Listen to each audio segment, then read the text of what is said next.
Back to school for some 500 students in Malaysia who are sitting for major exam early next year. Many are still at home, trying to cope with online learning, some under circumstances is more challenging than others, like Viviana from rural Sabah, where a video went viral after she spent a night up at a tree to get better internet connection to sit for an exam. Hi, I'm Victor Howell. This is an assignment for subject OUM1303. This is an informative speech, and today I'm going to talk to you about the new norm in Malaysia education. On 7 June, the Prime Minister of Malaysia, Tan Sri Muhyiddin Yassin, announced that schools in nationwide will be opened in stages. When I first heard about this announcement, I was wondering, how are we going to maintain the social distance at school? Be it during classroom session or recess, how do we avoid students from crowding in an area? I remember when I was in primary and secondary school, I was get excited for school time as I'm looking forward to meet with my friends, sharing stories and play together. For these years, things are going to be different. Due to the COVID-19 pandemic situations, school has been closed since March 2020. Pursuant to the announcement by the Prime Minister, of course, after considering some improvement with the decreasing of new cases reported in Delhi, the Minister of Education has outlined Standard Operating Procedure or SOP to allow the students and teachers to reopen back the school. This SOP is our new normal that we have to adapt into our education system as to ensure the health and safety of students and teachers are protected. Before I walk you through this SOP, let me first explain how the COVID-19 virus spread. According to the Centers for Disease Control and Prevention, COVID-19 can spread through close contact from person to person. Some people without symptoms may be able to spread the virus.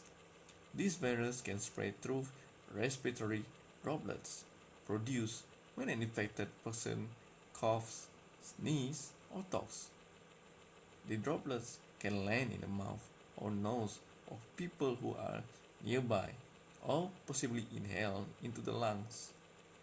It is also possible to spread when the person touches on surface or object contaminated with the virus and then touching their mouth, nose or eyes.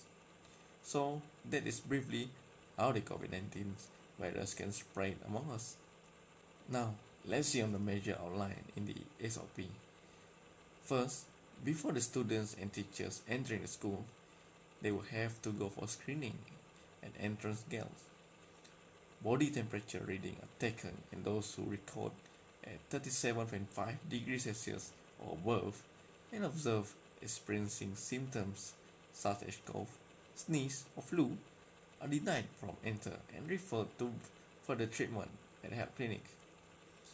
Students and teachers are also required to wear masks while at school. These provide protection from direct inhalation of droplets or indirect transmissions as we unconsciously touching our nose or mouth. Next, it is important for the students and teachers to maintain social distance. For the purpose of learning session at school, the administrator has rearranged the table in classroom and school lab at 1 meter gap. This is a simple and straightforward thing to do. Let's see some good example of the table arrangement here.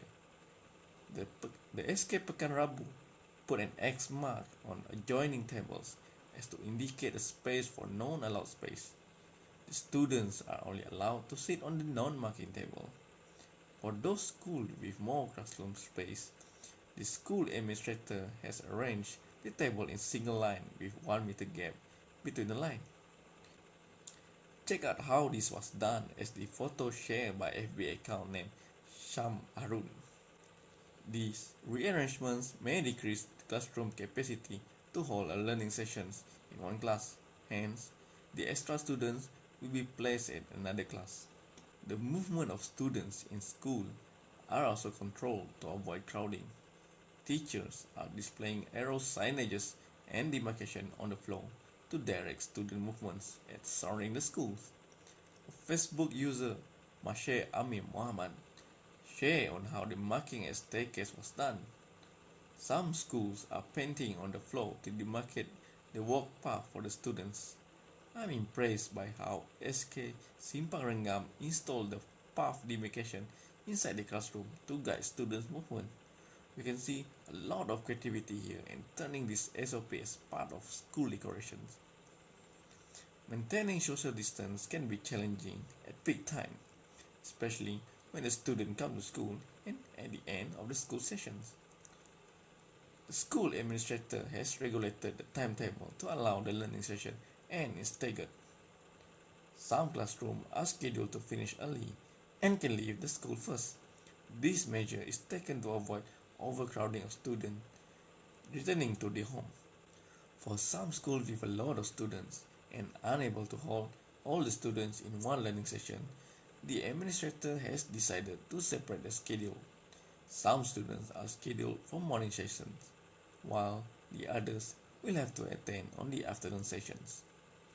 So this is basically how the school is operating while maintaining social distance. Next, let's see how the students practice their personal hygiene. This is another important measure as maintaining hygienic environment can eliminate transmission of COVID-19. Students and teachers are encouraged to frequently wash their hands by using hand sanitizers. Alternatively, soap and clean water are also provided surrounding the school. Check out the student here from SK Keluang Besut, Terengganu, who was seen washing his hand using a soap provided at a water tap. Training is required at first for the students to learn on the correct hand washing technique. Then, students are regularly reminded to wash their hands. In addition to that, the cleanliness of school facilities are also maintained. The common area, which is also considered as high-risk area, such as the doorknob, table, chair, and handrail, are regularly cleaned, especially after the end of school sessions.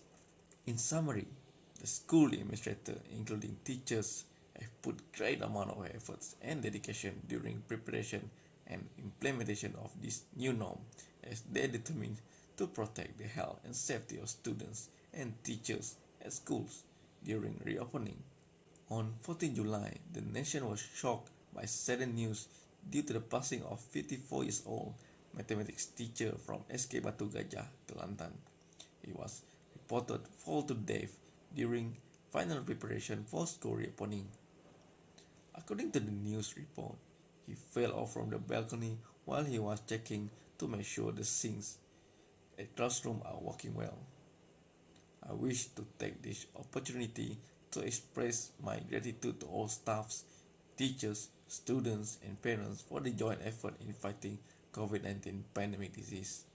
With that, I end up my speech today and hope to see you again in the future. Thanks for watching.